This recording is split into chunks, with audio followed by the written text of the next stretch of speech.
Today is September 21st of 2022, and I want to talk about the fact that, um, well, first of all, this is a very touchy subject for me because this is the only subject that matters more than anything, and that is the laws of the universe, only because of danger.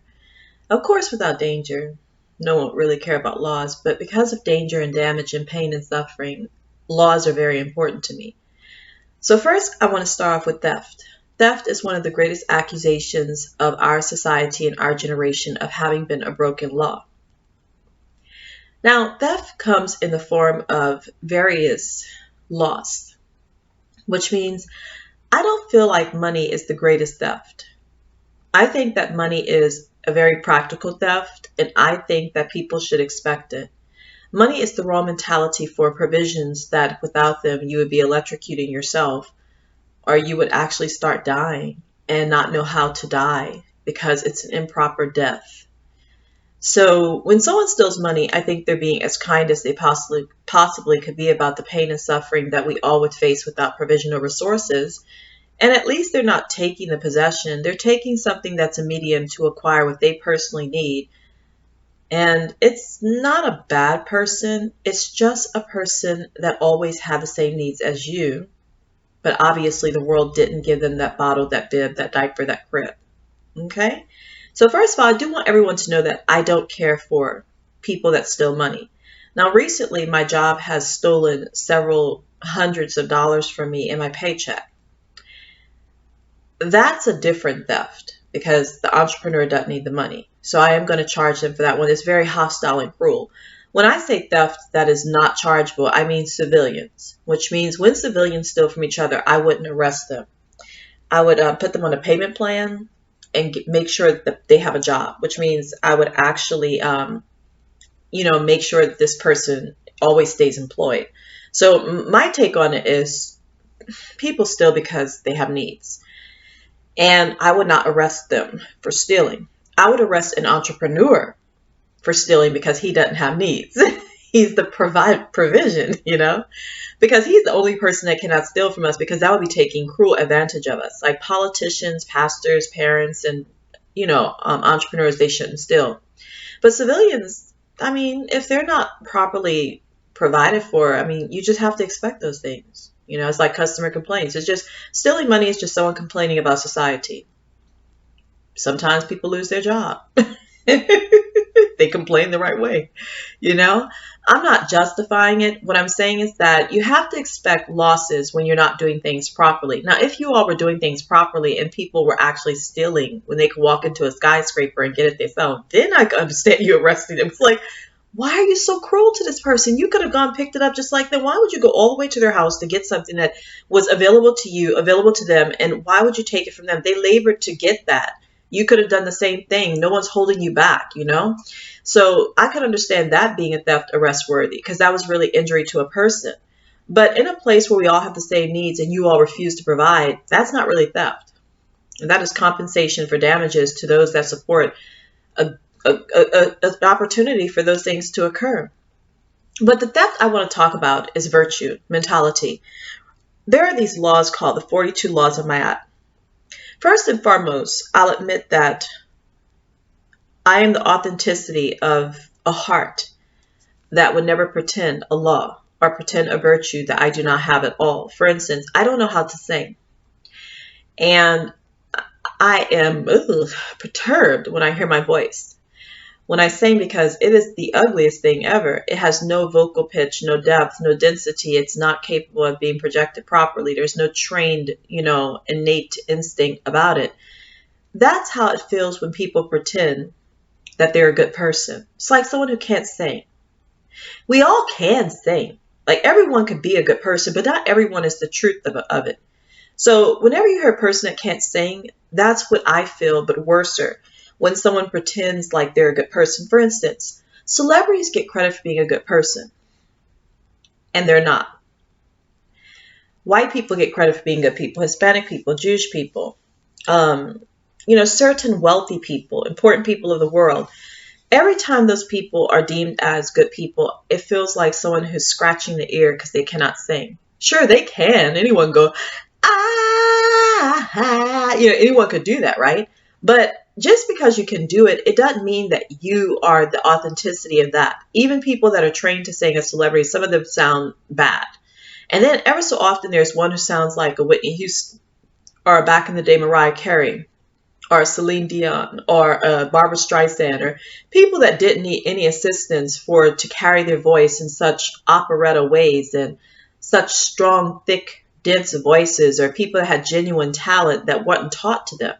It was just something that they were endowed with. They didn't have to go through, a lot of practice, and they didn't sound like emulative.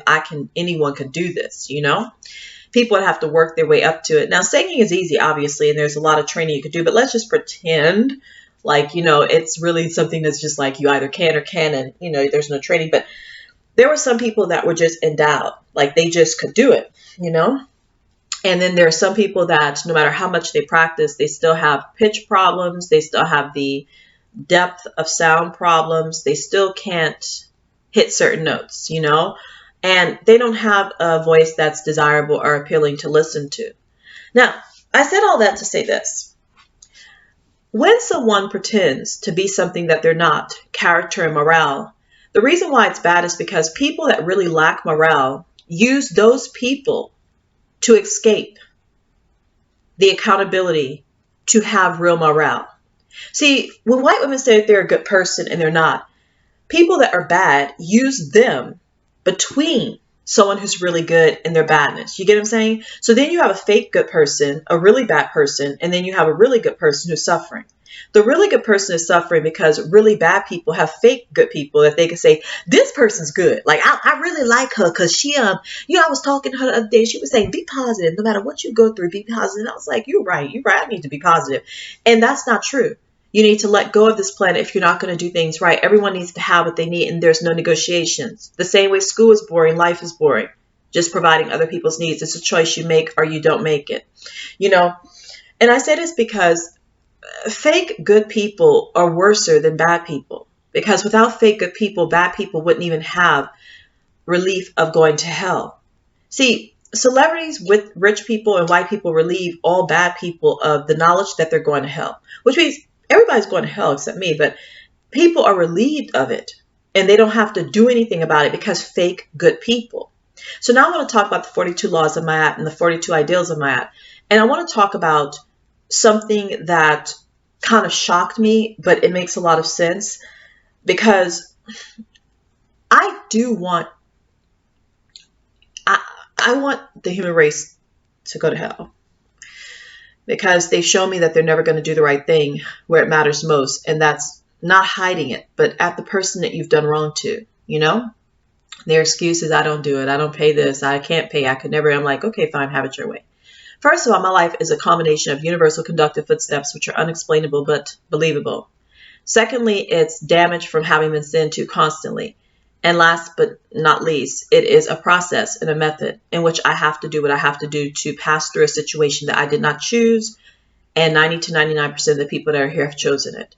So you really can't say that I did and didn't do something that you could do back to me because I am responding to what you've already done, which I am doing the eye for an eye, tooth for a tooth. But here's how it works. Mothers, entrepreneurs, and customers. Mothers, entrepreneurs, and people that believe we have needs or nerves.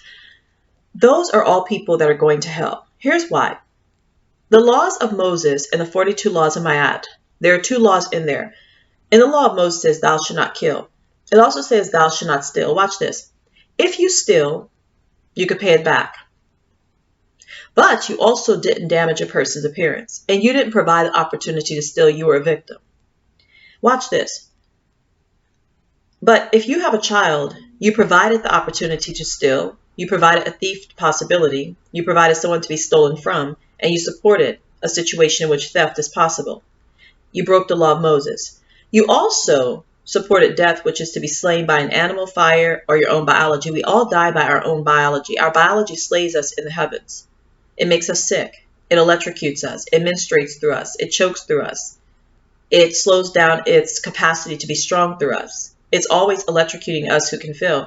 So mothers kill, which means thou shalt not kill. That's why Jesus said no man has ever kept the law of Moses. So if you steal, you didn't break any, you're light as a feather. It's the one thing y'all act a donkey about, but it's the only sin that's light as a feather.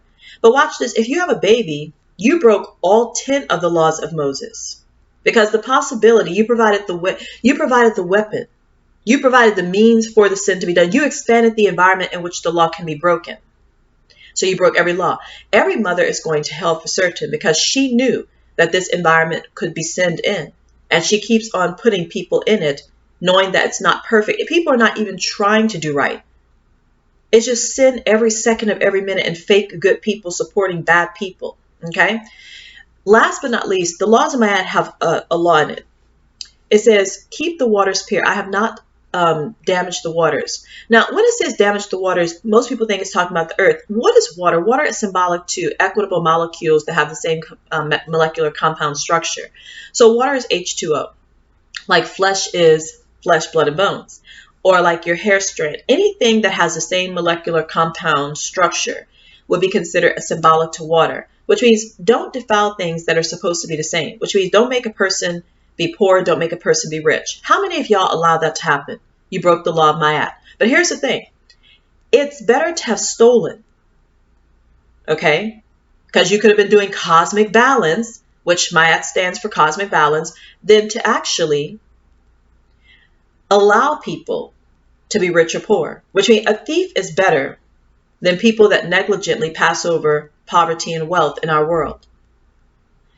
Also, every mother has broken every law of Ma'at because when you have children, you expand the environment in which that can occur. Now, some people say, well, Nikki, these goddesses, they were supportive of fertility and motherhood, like King Solomon was supportive of cutting the baby down the middle. It's a trick. I don't know if I'm saying this right. I had it much more thought out properly in my mind, but what I'm trying to say is that if you provide the means to do a crime, you did the crime. And since the human race is the means to be a sinner, anyone that reproduces broke all the laws of Moses. Anyone who reproduces broke all the laws of all the gods and goddesses, as well as entrepreneurs, because entrepreneurs are an unfair way to make a living, so they also break the law double battery. Customers support entrepreneurs, so they also break the law. If you're a consumer, you only care about the product. If you're a customer, you get the employee fired. That's how you know the difference between a consumer and a customer. A consumer doesn't believe in employees. I don't believe in employees. I anguish and feel sorry for them. I would never do anything to get an employee fired because I don't believe they exist. There's no such thing as an employee. That's horrible. There is such a thing as products for needs. But customers are people that believe in employees. They think you should work a job. They think you should pay bills, and they're supporting the opportunity for you. I'm not that kind of person. People say I broke the laws of Ma'at. Out of 42 of Ma'at's laws, I've broken 7 of them in my lifetime, only because of the human race. And I will actually settle the score because I'm going to make y'all keep every law by electrocuting each and every one of you for all of eternity. You made me break some of them, so I'm going to make you keep all of them. You'll never be reproducing ever again or ever be able to sin because you'll be too busy being sinned too. Eye for an eye, tooth for a tooth. You made me do something I wouldn't do, so I'm going to make you do something you wouldn't do.